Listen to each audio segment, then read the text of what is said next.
طيب بسم الله الرحمن الرحيم. So we started the broadband communication or the conversion from digital signal to analog signal, and we said that the need for this is to accommodate a band pass channel. So we talked about amplitude shift keying, and we have mentioned the fact that amplitude in general is very prone to noise.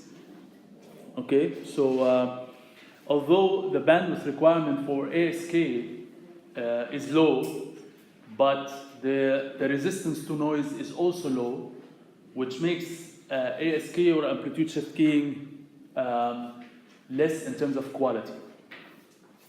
To get better performance, we have discussed frequency shift keying, where the digital signal gets interpreted into a specific frequency of the carrier signal. And by doing that, we have discussed the characteristics of frequency shift keying.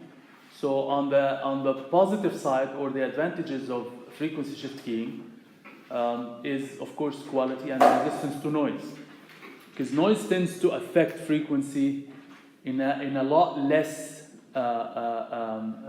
strength compared to the amplitude, which makes frequency shift keying more attractive in terms of resistance to noise. However, as we have seen, the bandwidth of frequency shift keying is 1 plus d times s plus 2 delta f, and we said that we have to have two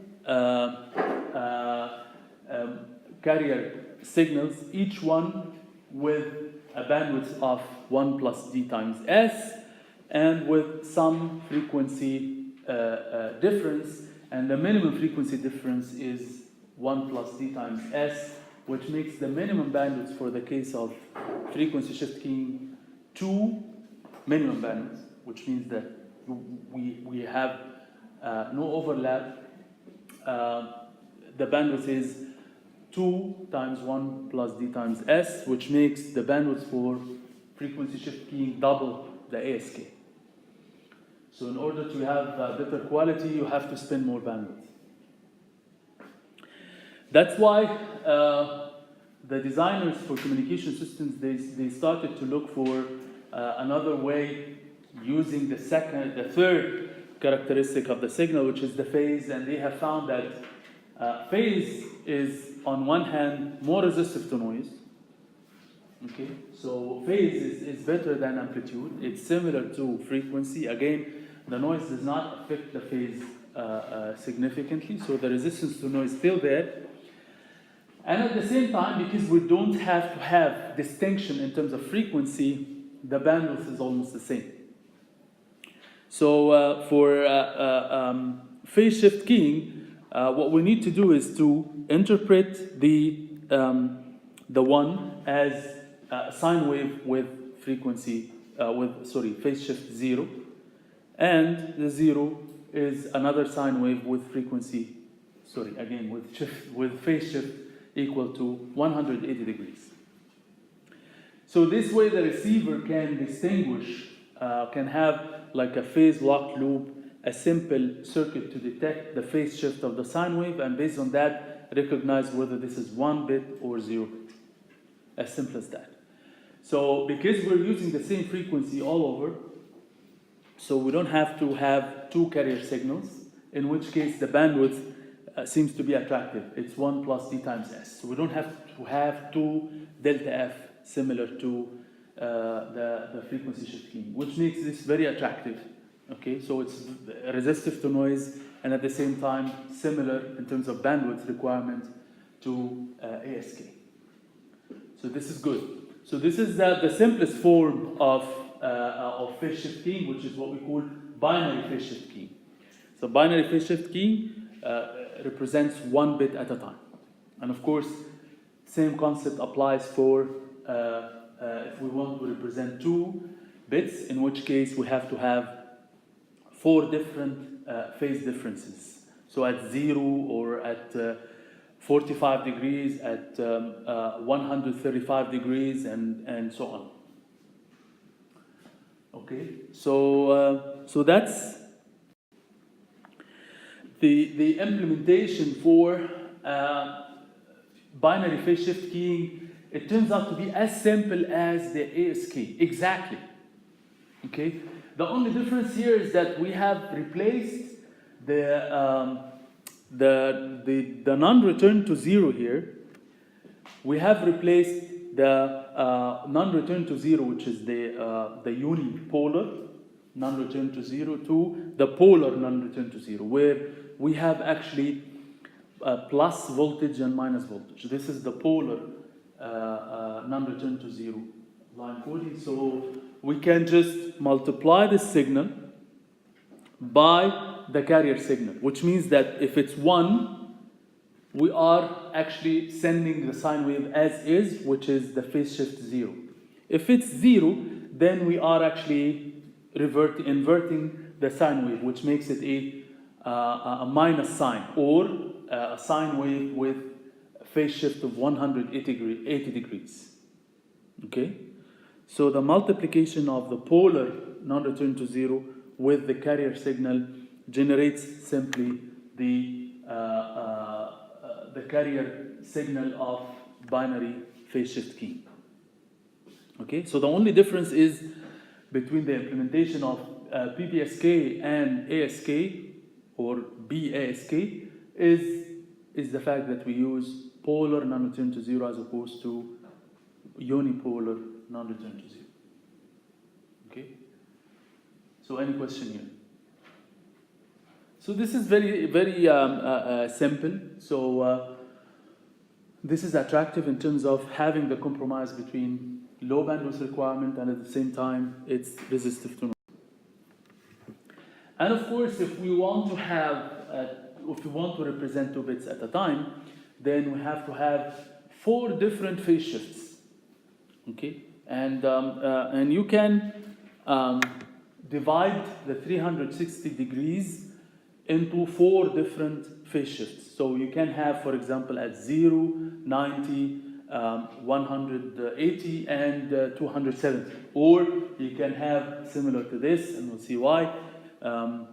We start at 45 degrees, and then 135 degrees, and then minus 135 degrees, and minus 45 degrees, which divides the 360 degrees into 4 different phase shifts. So regardless of where you start from, you have to always increase the angle by 90 degrees. So you start at phase shift 0, you increase 90, and then you increase 90. This way you can divide the 360 degrees into 4 distinct phase shifts. Okay? So what happens to simplify the implementation though, this is the implementation for the quadrature phase shift keying. For quadrature phase shift keying, we actually represent each 2 bits into a phase shift. So in that case, what happens is that we have to first split 1 bit at a time. So these are the bits. So these are the bits that are incoming. So what happens is that we take the first bit and we do the polar non-return to zero, and the second bit and we do the polar non-return to zero. Okay, so it's like we split each bit at a time. The only reason for this is to simplify the implementation. So we know how to implement the binary phase shift key. So we want to be able to implement the quadrature phase shift keying using the same implementation of binary phase shift keying. And the idea is very simple. So we have here, it's an implementation of binary phase shift keying, and here is another implementation of binary phase shift keying. And what we're doing is we're actually splitting the bits into, the first bit will go here, the second bit will go here. And it's the same implementation. And then we take the summation at the end. And the only difference here is that for this binary phase shift keying implementation, we'll use 0 phase. Okay? And then in the second one, we have to do a 90-degree phase shift to the carrier signal. What we have essentially done is that we have converted the sine wave into a cosine wave. That's it. So here we use a carrier signal, which is a sine wave with phase shift 0, into a cosine wave, which is a sine wave with phase shift 90 degrees. And we use this as a carrier signal here, and we use this as a carrier signal here. This corresponds to this carrier signal. So this is a sine wave, with phase shift 0. And this is a cosine wave with phase shift 90 degrees, which is a shifted sine to that direction by 90 degrees. And then, if I split it here, this is binary phase shift keying and this is binary phase shift keying. So the only difference is this 90-degree phase shift. So what I have done is that I have split the 2 bits into 1 bit at a time, and I have used binary phase shift keying for one and binary phase shift keying for one, and the only difference is that one of them has to be shifted by 90 degrees, and then I get the summation. So when I do that, it's like, so when so when you get, so this is the phase shift, the in phase, and this is the quadrature phase, and we'll talk about this in the next slide. But in any case, what does it mean like a sine? If we convert the sine wave into a vector, okay, where the phase shift is actually the angle of that vector. So it's like the sine wave had a specific amplitude and phase shift of 0. And the cosine wave is actually is the same vector but with the same amplitude with a phase shift of 90 degrees. When you get the summation of 2 such vectors, what will be the result? It's another vector, with 45 degrees. That's exactly what happens here. So if you have a phase shift of, let's see, where do we have a phase shift of? Yeah, here. Yeah, if we have, like for example, for 1, 1 here, for 1, 1, we have a phase shift here of 0. And here we have a phase shift of 90 degrees. So the result will be a sine wave with a phase shift of 45 degrees. Okay? And this happens if I have 1, 1 bit. So the first one will be encoded or will be represented using a sine wave with phase shift 0. And the second carrier frequency, I have already a phase shift of 90. So in that case, I have a phase shift of 90. So if I have a vector with phase shift 0, and I get the summation of 2 vectors, one of them with phase 0 and the other one with phase 90, the result would be 45 degrees. Same thing here.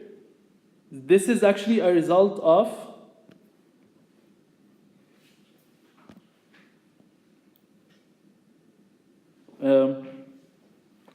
this is the result of the 135. 135 is something here. So it's a result of something like this. 2 vectors, one 90 degrees and the other one 180. So it results into 135 degrees. And the same thing. 135 minus 135 is something here. So it's a result of 2 vectors like this. So this is just to, so that you can imagine why the phase shift minus 135 and minus 45 and 135, where these phase shifts came from is through vector summation. Okay? So if you have 0 and 90, the result would be 45 degrees.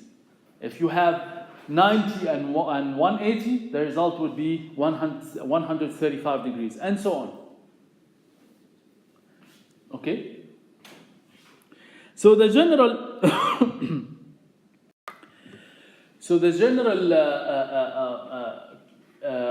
graph about phase shift, we'll talk about it in the next slide. Before that, we have a simple example. If we have a bandwidth for a signal transmitting at, if we want to find the bandwidth for a signal transmitting at 12 megabits per second. So this is n. Okay. So what is that bandwidth? Assuming that d is 0. So we have the minimum bandwidth. So we want to calculate the minimum bandwidth. The minimum bandwidth is when d equals 0, because we said that d ranges from 0 to 1. So either I give you d equals 0, or I tell you calculate the minimum bandwidth. So it's the same thing. So we know that simply the bandwidth equals 1 plus d times s. In that case, it's s because d is 0. And we know that s is n multiplied by 1 divided by r. What's r here? R is 1. So in that case, find the, this is quadrature phase shift keying. What is the r for quadrature phase shift keying? We represent 2 bits at a time in that case. So what's r? So each 2 bits will be represented using a signal element.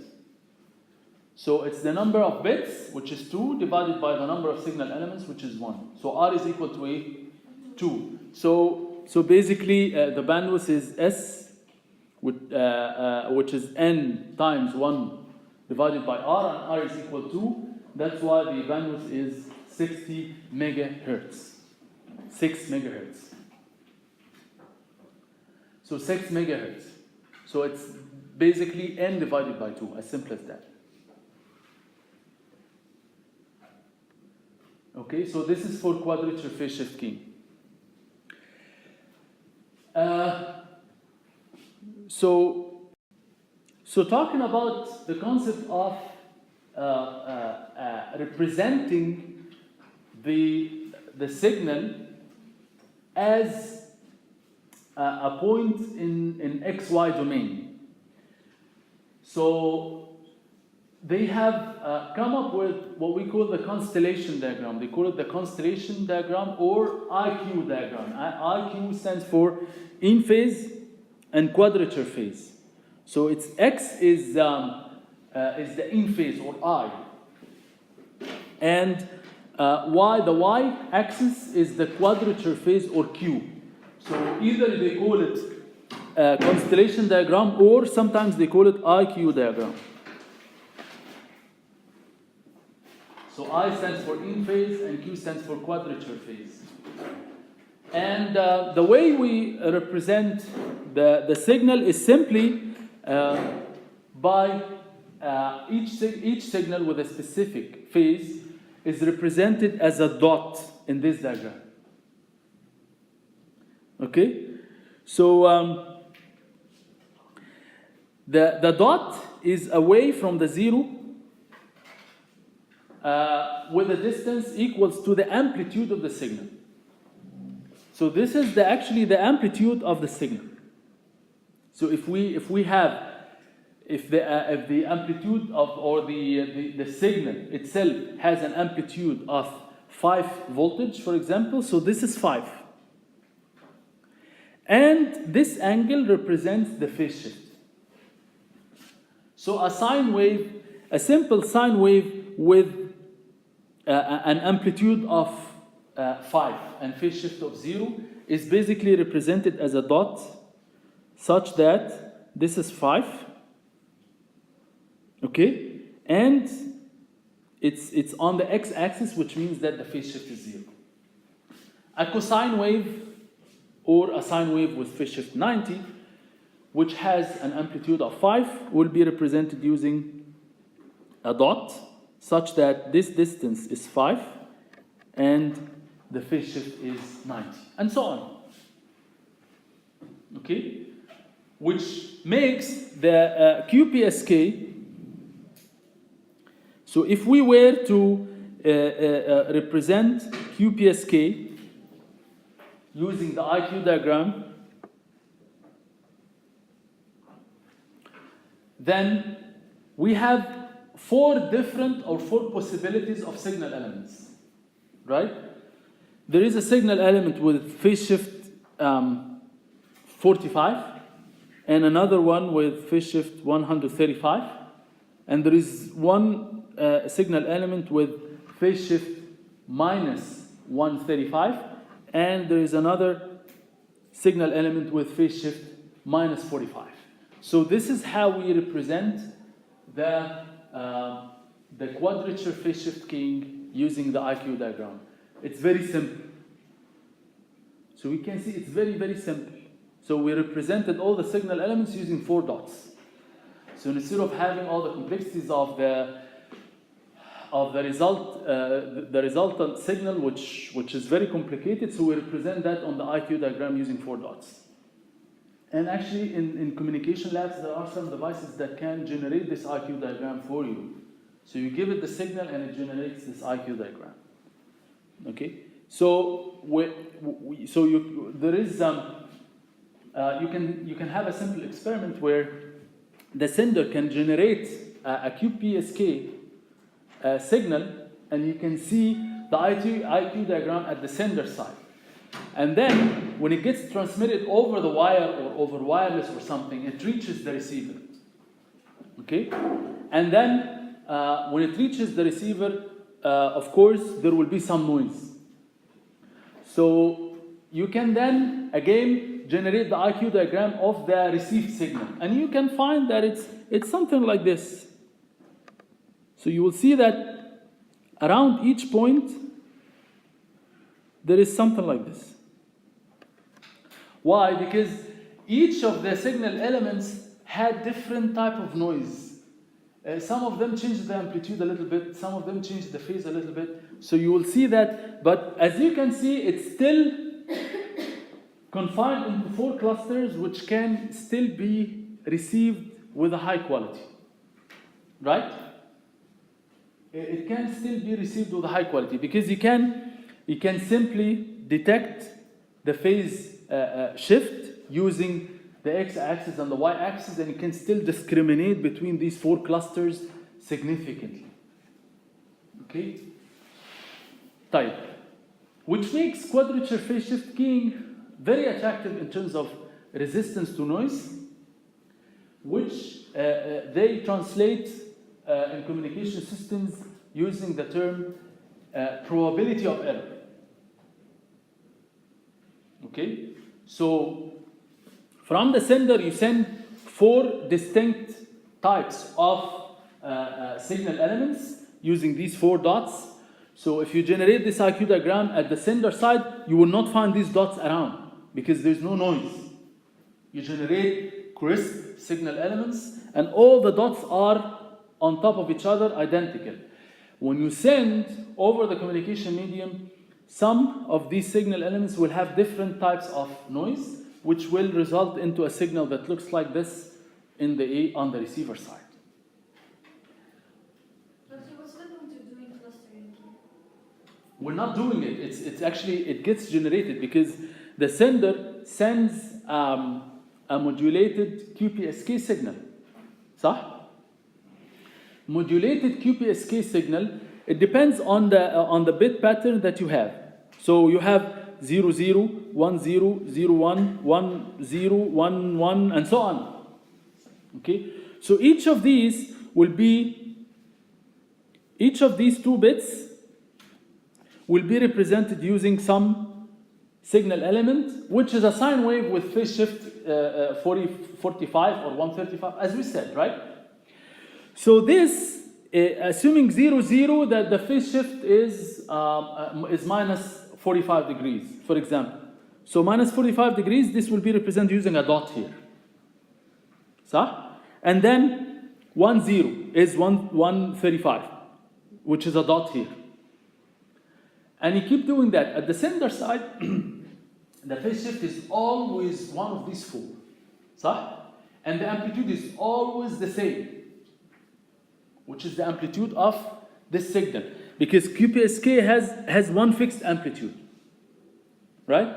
So for each of these 4 clusters, the amplitude from the origin is the same. So at the sender side, you will be generating 4 dots identical. What will happen is that when you send this over the communication line, there will be some noise. So each of these elements will have different noise. Okay? When you again represent the received signal using the IQ diagram, you can see that some of these signal elements will shift a little bit because the amplitude has changed a little bit and the phase has also changed. Right? So instead of having 4 crisp dots on the IQ diagram, you will have a little bit of noise around each one, which creates some kind of a cluster. So the more noise you have, the more the dots will be distributed. Okay? So this is not something that we want. It's something that we actually want to avoid. But it happens. It's outside of our hands. Right? So the reason for discussing this is that there is the notion of probability of error. The more noise I have, the more probability of error I have, which means that some of these dots will slip and go here. So even though I'm supposed to have a signal element with phase shift 135, due to the high noise, this dot has moved all the way to this quarter of the plane, which will be interpreted in a wrong way as to belong to this cluster, even though it actually belongs here. So there is probability of error. There is a certain probability that you have an error. You're trying to send, for example, 1 0, you end up with 1 1. صح? Due to the high value of noise. Okay? So this probability of error tends to increase if you have high noise, of course. Okay? Or if we were to talk about, instead of quadrature phase shift keying, we want to talk about 8 PSK. Okay? So for 8 PSK, what we do is that we represent each 3 bits using phase shift. So in that case, we need to divide the 350 degrees into 8 equal divisions. For PSK, we have one amplitude. It's fixed amplitude. We don't change the amplitude, right? Unlike ASK. For ASK, we change the amplitude. Here, we don't change the amplitude. So for 8 PSK, we need to actually divide the 360 degrees into 8 different points. So the result may look something like this. So 8 PSK, I need to have roughly 2 points in each quarter, right? So, and remember that the amplitude is fixed. So it will be some kind of a circle. So I have 1 dot here, 1 dot here, 1 dot here, and 1 dot here, and so on. Sorry, here and here. So it will be some kind of a circle.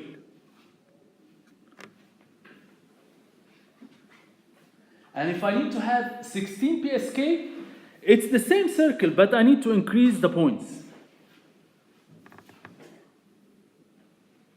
So, that's what I need to do. I have no other choice, right? Because for PSK, the amplitude has to be fixed. And what I'm actually changing is the phase, not the amplitude.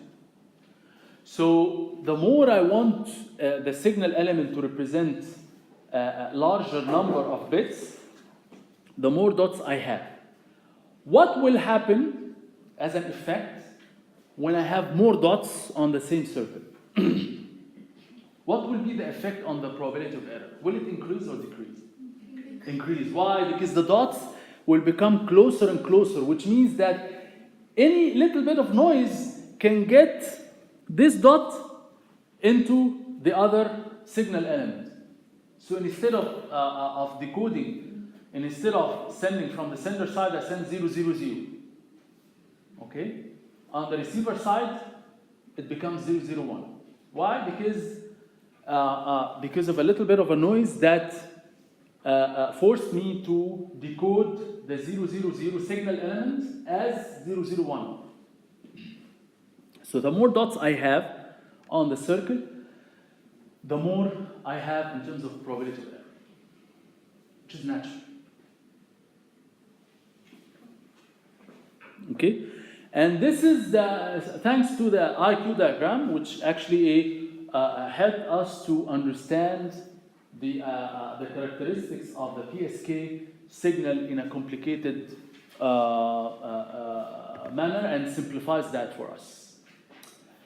So again, if I want to increase the R, the ratio R, which means I want to use a signal element to represent more number of bits, so increasing R essentially increases the probability of error because I have to use more dots on the circle, which makes these dots closer to each other and makes each of these dots prone to noise. If there is a little bit of noise, it will diverge. So this is the action. This is the motivation for us that we probably need to do something else, which we'll talk about in the next slide. So this is the IQ diagram of some of the signals that we have studied before. So for on-off keying, if we remember, on-off keying, we use sine wave to represent 1, and we use 0 to represent 0. A 0 is a sine wave with amplitude 0 and phase 0. So in that case, for on-off keying, we have one dot at the 0 origin, which is a sine wave with amplitude 0 and phase 0, and we have another sine wave with phase 0, okay, but it has a certain amplitude, which is a positive voltage. So in that case, for on-off keying or ASK, we can represent it on the IQ diagram using these simple two dots. If we use PPSK, we find that the two dots are far apart because we use polar non-return to 0, which makes the sine wave and minus sine wave far apart. And this actually enhances the probability of error. Because for on-off keying, the distance between the 0 and the 1 is small, right? So any change in the amplitude only can affect the 0 to become 1 or the 1 becomes 0, because the distance is small.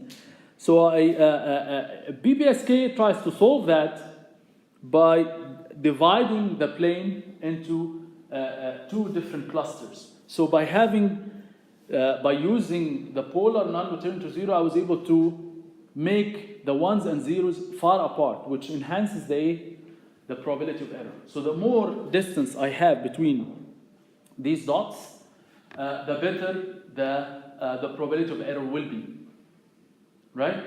Of course, when I increase the number of dots here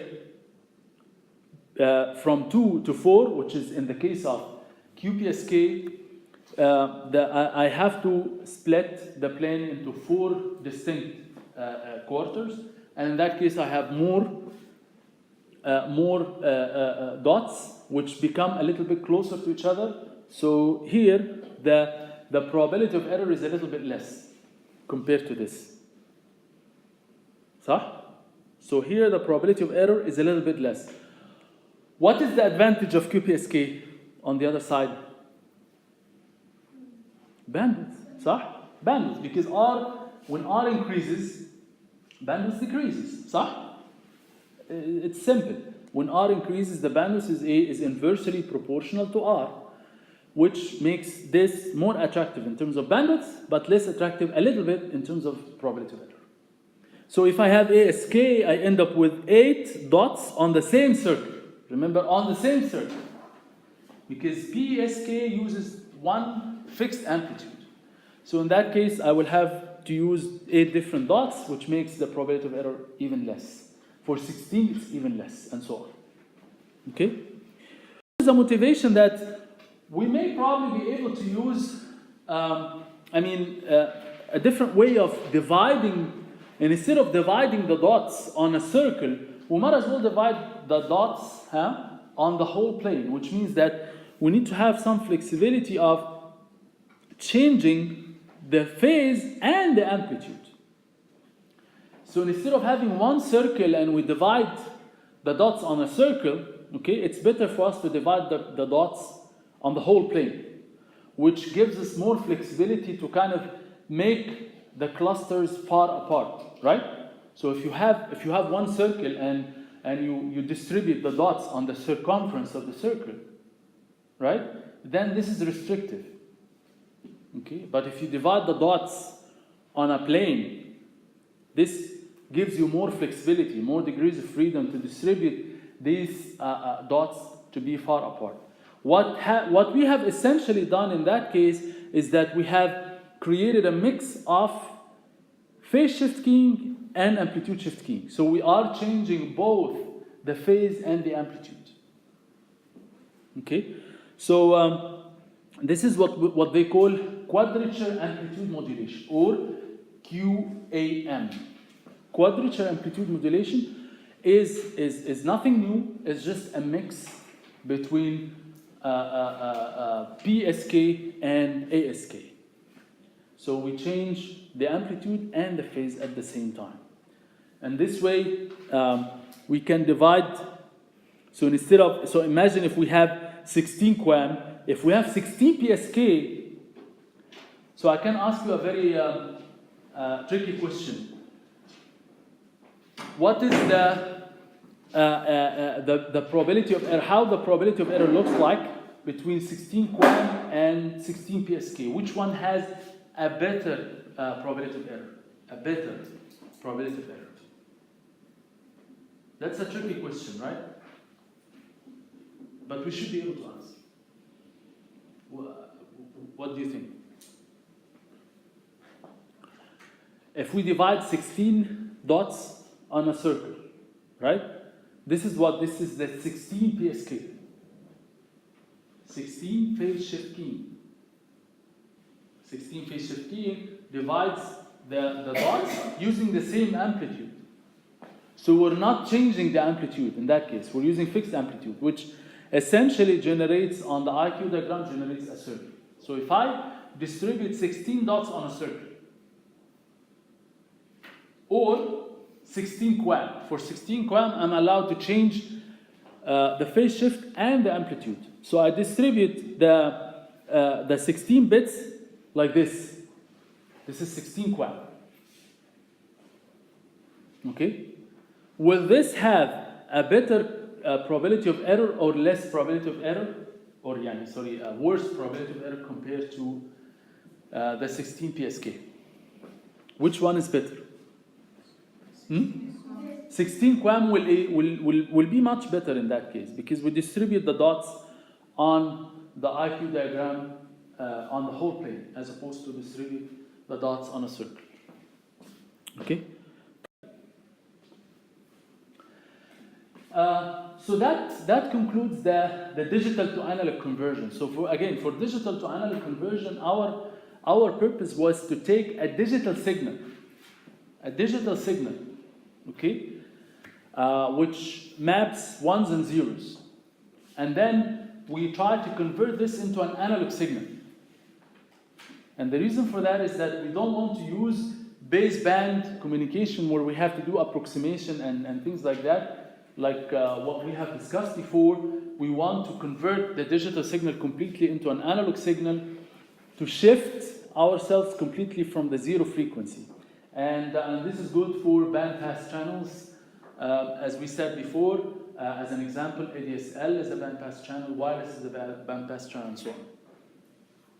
So this part here talks about the case if I have an analog signal. I don't have a digital signal. In that case, I have an analog signal. The example for this is radio or TV. So TV and radio, I mean in the past, okay? Because right now we actually were able to even convert audio and video into digital things, and then we deal with it as a digital signal, and that's another story. But here, this part talks about the fact that for radio, like AM and FM and so on, the signal itself is analog. Okay? And what we need to do is to convert it to another analog signal. I mean, why?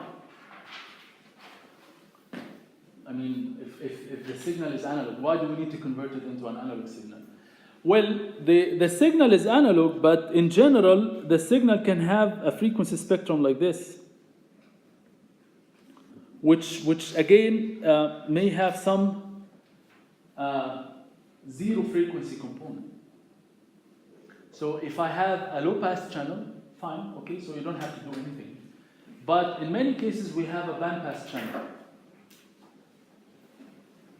A band pass channel, like for example, for the case of wireless radio, because radio is actually propagated through the air. I need to be able to distinguish between the different channels. I cannot transmit all the channels on the same frequency range. So in that case, I will have interference between these channels. So I need to have some separation between the channels. So in general, my communication channel is a bandpass channel. So it's not a low pass channel. Because if it's a low pass, this means that I will send all the stations, all the channels, all the radio channels, all in the same frequency range, which will not work. So in that case, I need to do some frequency shift for this signal to shift it in the frequency domain around a specific carrier frequency. So when you actually tune your radio, what you are essentially doing is that you are changing the carrier frequency of your filter to change this FC. So when you synchronize FC around a specific frequency range where a specific radio channel is broadcasted, then you hear the voice of this specific radio channel. Okay? So, in other words, converting analog signal into another analog signal is also desirable. And for example, we have the radio and TV broadcasts. So the same concept will be used in that case. We will convert the analog signal into an analog signal. Again, for any type of periodic signal, we can use the amplitude or the frequency or the phase. So we'll talk about the three of them. And in that case, we instead of call them keying, so the keying term at the end refers to the digital signal. Okay. But here we don't have to use the keying, which makes it a amplitude modulation, frequency modulation, phase modulation. So instead of keying, we use modulation. Okay, so when I say the term keying, I refer to converting digital signal into analog. When I say the term modulation, I mean converting analog signal into analog signal. Okay, and the desire here is to again convert an analog signal into hopefully a periodic analog signal, composite periodic analog signal. Okay. So that's the classification of the analog to analog conversion, or what we call the analog modulation or analog communication. So we have the amplitude modulation, frequency modulation, and phase modulation. Again, the first form of that is what we call the amplitude modulation. The difference here is that I have an analog signal. In that case, I have an analog signal, not a digital signal anymore. No more zeros and ones. Okay? Remember that analog signals do not have baud rate. Forget about baud rate. When we talk about analog signal, there's no such thing called baud rate. Baud rate talks about the number of signal elements, okay, or different signal elements per second. Here, there's no signal elements. There's no such thing called signal element. There is no bit duration. Because this is an analog signal. Okay? So just pay attention to that. So originally, I have the modulating signal, which is an analog signal. And what we need to do is that instead of having this modulating signal, which has a frequency spectrum around the zero, I want to shift it into another analog signal, hopefully a composite periodic analog signal, okay, which will have some interesting frequency characteristics that I can deal with it efficiently, and with some different characteristics which allows me to decode, no, not to decode in that case, to demodulate. I cannot say decode. Decode talks about, again, bits. But here, I have to reconstruct the analog signal from this signal. So amplitude modulation talks about the fact that, again, we have a carrier frequency signal, which is a periodic signal with fixed amplitude. And then what we need to do is that we change the amplitude of this carrier signal proportionally to the amplitude of the modulating signal. Which means if I have zero amplitude, then I transfer a specific sine wave with a specific amplitude. If I have high, then the amplitude increases.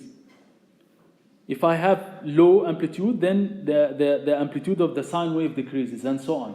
And it generates what we call an envelope. So the envelope of the modulated signal, the envelope of this signal, as you can see here, is actually this signal. This envelope here is actually this signal. صح? So what I need to do is that at the receiver side, I need to reconstruct this envelope. I reconstruct the envelope of the signal. And then I get the original signal. So this is what we call amplitude modulation. And the way we implement that is simply by multiplying the modulating signal as is. I don't have to use any coding scheme here. Okay? I don't have to use non-return to zero or bipolar or something like that. Multiply the incoming signal with the carrier signal, which is generated using a fixed frequency oscillator. The oscillator generates a sine wave with a fixed frequency, which is the carrier frequency. And then multiply both together, and then I generate the modulated signal. So in that case, as I said, there is no notion of baud rate or signal rate. We cannot use signal rate to calculate the bandwidth. Okay? But this bandwidth is actually calculated based on the fact that we have to shift the signal in the frequency domain, okay, which uses double the bandwidth of the original signal. What that means is that the bandwidth of the amplitude modulation, okay, is calculated based on the bandwidth of the original signal. Again, I cannot calculate a signal rate in that case. This modulated signal has a specific frequency characteristic, which looks like this, essentially. So I have a signal with a specific bandwidth. Okay? What happens is that this signal has like a mirror frequency spectrum in the negative frequency. So if you actually generate the Fourier transform of this signal, you will find that it has some frequency, negative frequency components for this signal. Even though the bandwidth is B, but it has some negative frequency component. And what happens is that if you shift this in this direction, the negative frequency components becomes positive. So that's why you have to use 2B in that case, because you have to deal with all the frequency components, positive and negative. Okay? So when you shift it in the frequency domain, you end up with a frequency spectrum for the amplitude modulation that looks like this. So the bandwidth of the AM signal is double the bandwidth of the modulating signal. And this is fixed. Amplitude modulation, simply, it does nothing but shifting the modulating signal in the frequency spectrum away from the zero. So in that case, you have to deal with both side bands, the positive side band and the negative side band. And that's why we need to have double the bandwidth. Okay? So this is a fixed formula. The bandwidth of the AM signal is double the bandwidth of the modulating signal. As simple as that. So any questions so far? So that's very easy. The implementation is easy, and the bandwidth is attractive. Again, similar to ASK, the bandwidth is attractive because it's 2B, and we'll see that for FSK and PSK. Sorry, not FSK. For frequency modulation and phase modulation, the bandwidth tends to be more than that. Okay. طيب. So here the total bandwidth for AM can be determined from the bandwidth of the audio signal itself. So if we were to design a radio broadcast system, okay? So for AM, when we tune to the AM band, so we all have radio, so in the car, and we have AM and FM, and what happens is that you have a frequency range that starts from, I think, 530 kilohertz all the way to, I don't know, like maybe around more than a megahertz or something. And our voice, if you study our natural voice or the music, they all range from zero frequency all the way to 5K, not more than that. Or actually, in fact, it's 4K even. Okay? If you generate any music or any voice with a frequency higher than 5K, this is what we call, for us, it's ultrasound. You cannot hear it. Your ear will not be able to hear it. Which makes the normal human voice, okay, with a bandwidth, or has a bandwidth of 5K. Okay? So any radio channel or radio station, they generate music or audio or voice, okay, within this 5K. Okay? So this means if we use amplitude modulation, the bandwidth that we need is a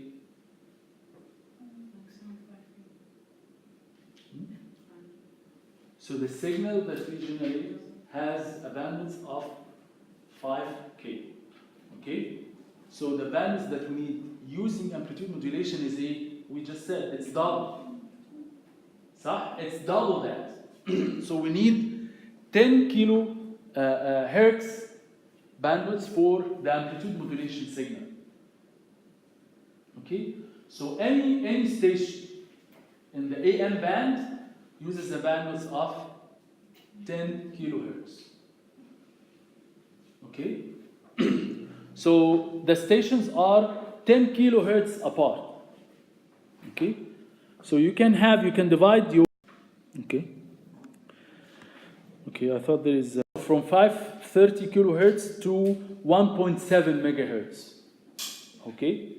So you can divide this into 10 kilohertz apart.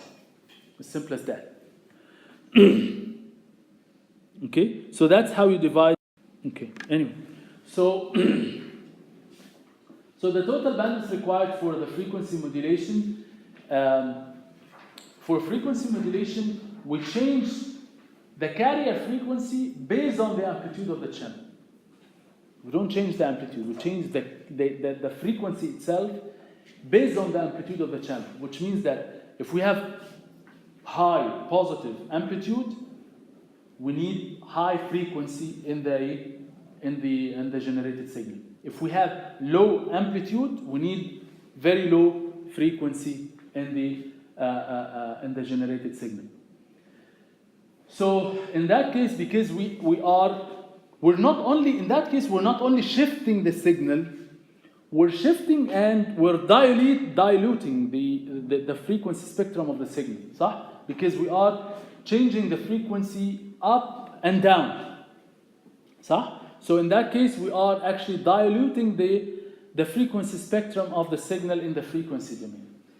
So in that case, we end up with a bandwidth which is 1 plus beta times 2b.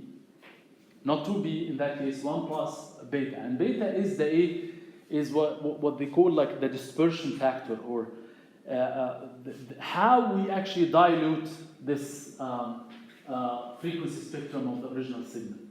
And the typical values for beta is 4 and above.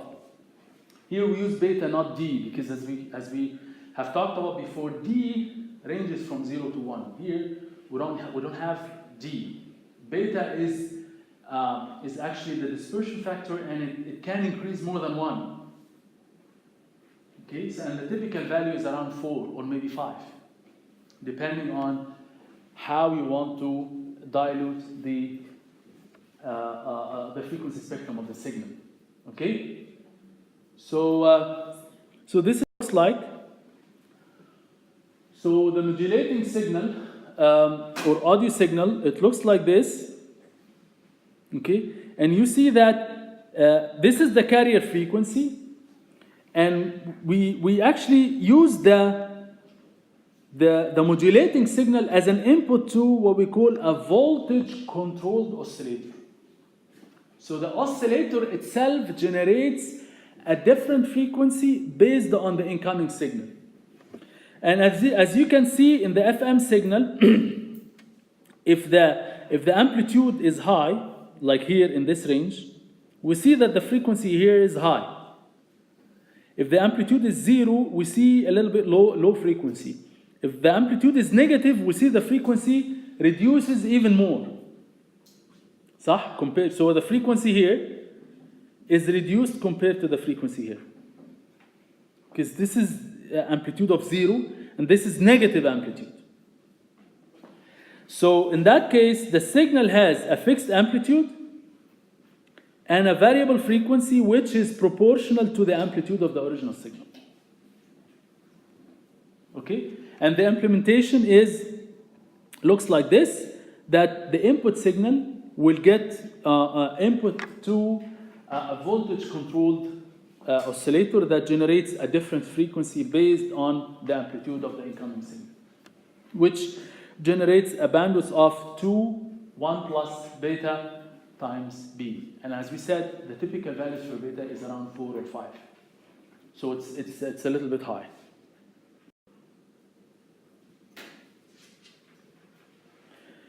So,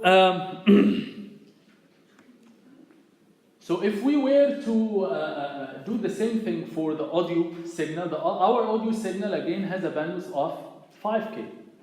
Here, it becomes 2 times 1 plus 4, which is 5, which is around 10 times the bandwidth of the modulating signal. So our audio generates a bandwidth of 5K. It becomes all of a sudden, if we use frequency modulation, it becomes 150 kilohertz bandwidth. And what happens is that in frequency modulation, they use guard bands.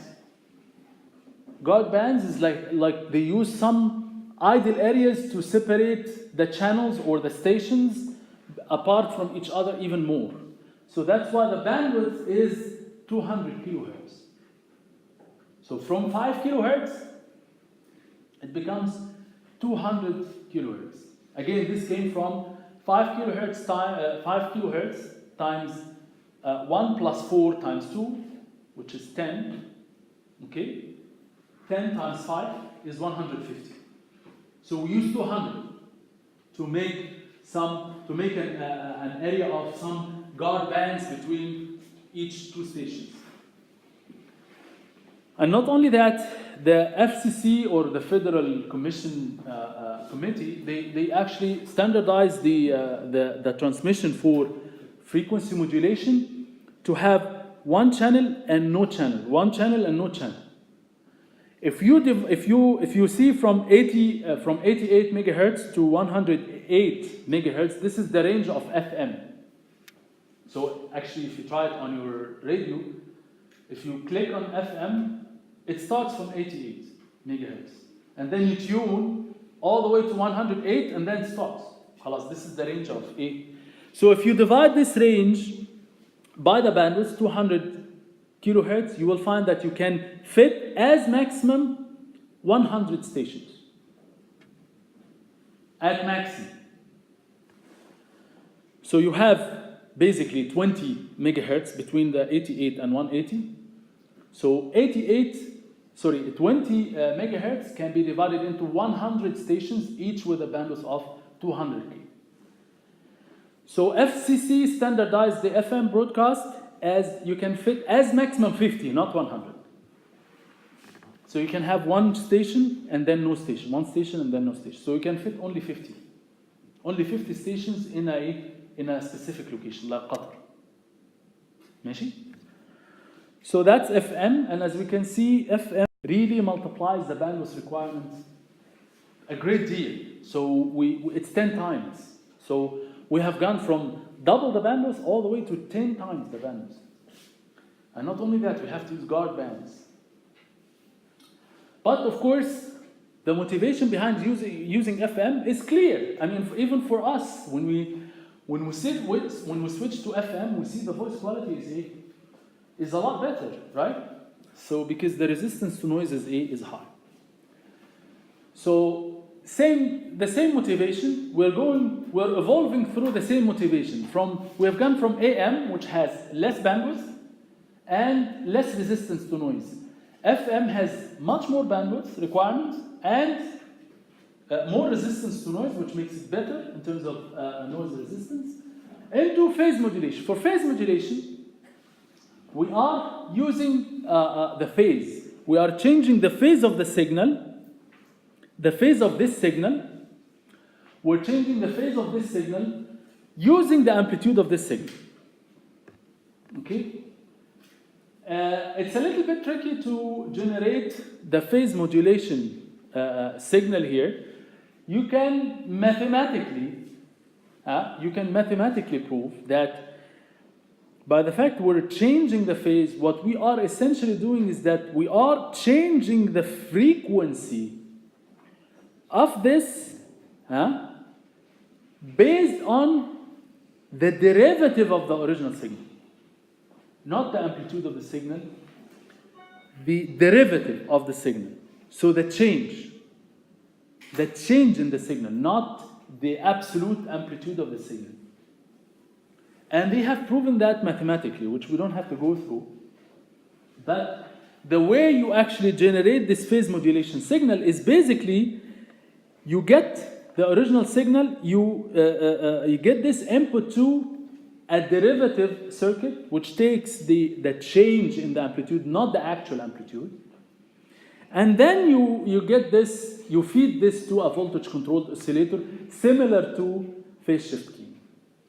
And this derivative thing lowers the bandwidth requirement significantly. Why? Because you cannot actually, make the absolute amplitude of the signal to be equivalent to the change. The change is usually something a little bit small. So the difference between here and here is small. But when you use the absolute amplitude, like the case of FM, you end up with big dilution to the frequency spectrum of the signal. Here, the dilution is actually proportional to only the change in the amplitude, not the actual amplitude, which is very wide. That makes the values, the typical values of beta for the case of phase modulation to be around maybe 2 or 3. Okay? Not like FM. FM is 4 and above. If you use 4, that makes the bandwidth like 10 times the bandwidth of the modulating signal. Here it's only like 4 times, 5 times at most. So this makes the bandwidth requirement for phase modulation more attractive compared to FM, by all means. And at the same time, it has the same resistance to noise performance like FM. Okay, so that makes phase modulation attractive in terms of noise resistance, and so it's like a compromise. So of course, beta here is more than 1, which makes the bandwidth requirement for phase modulation more compared to amplitude modulation, that's for sure. Amplitude modulation uses only double, uses beta equals 0. The typical values for beta for the case of phase modulation is more than 0 for sure. It's maybe 2 or 3. So this is a compromise, a good compromise. So in terms of bandwidth requirement, it's a little bit more than amplitude modulation, much better than frequency modulation, okay? And in terms of resistance to noise, it has the same resistance to noise like FM, exactly. So which makes this a good compromise. Okay? Any questions? Why phase modulation isn't used for radio? Wallahi, same question I was asked. I tried to know the reason for this. It's a very good question, actually. I tried to know the reason for this, and it seems to be related to the fact that there is no actual standards. Not because of any like technical challenge or something. That there's no standards from FCC that really adopts phase modulation. That's the only reason I can think of. But from a theoretical point of view, it seems to be attractive. It's a good compromise, and it should be used. But sometimes the actual standards does not actually adapt a specific technique which looks attractive. And there are so many examples like this. You come up with a technology which looks very good, but the standards does not adopt. So we have FM, we all have FM, we all have AM, but we do not have PM. Because it does not have a standard. Because again, just the fact that the technology is attractive, it doesn't mean that it can be adopted right away. You have to use FCC or some standard body out there. They have to standardize the use of this technology. Otherwise, هتلاقي مثلا different stations, they use different carrier frequencies using PM. They collide together, they interfere with each other. You have to have a specific standards, and that's what did not happen for the case of PM. But theoretically speaking, it's very attractive. Any question? So that concludes chapter 5. So inshallah next time we'll start with chapter 11. Okay.